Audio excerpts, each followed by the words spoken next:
Even the WHO is considering nicotine the problem. So they have moved to what should have been called smoking control.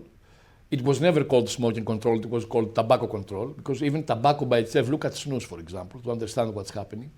Of course, there are very harmful tobacco products, for example, in Southeast Asia, even non-combustible tobacco products which are harmful. But even tobacco by itself is not necessarily very harmful. And the best case scenario for this, to support this argument, is snus. Yeah?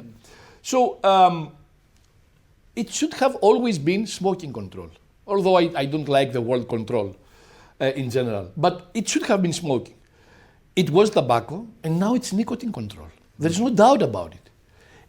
It's nicotine control, even sacrificing the smoking control. You know, they don't even care about smoking control anymore. That's the impression you're getting. Look at the WHO message on the World No Tobacco Day. It was about vapes. Look at the document they released 2 or 3 days before the World No Tobacco Day. It was about nicotine pouches, saying absolutely nothing about the relative risk and discussing only about marketing. Nothing else. So, no information for a smoker on what it would potentially mean switching from combustible cigarettes to nicotine pouches. No information on how it can be used either by itself or in combination with other harm reduction products to satisfy nicotine cravings for smokers and help them get rid of combustible tobacco. Nothing. I mean, it's disappointing, you know, and it's disappointing because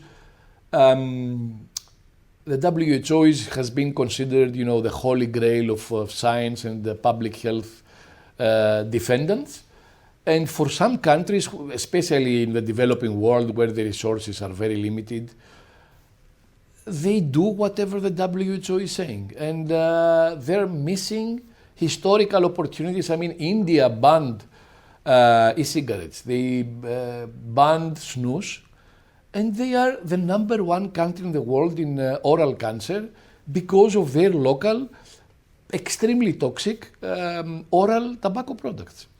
So we need WHO to change their mind. Oh, WHO, yeah, I wouldn't even say change their mind, face reality.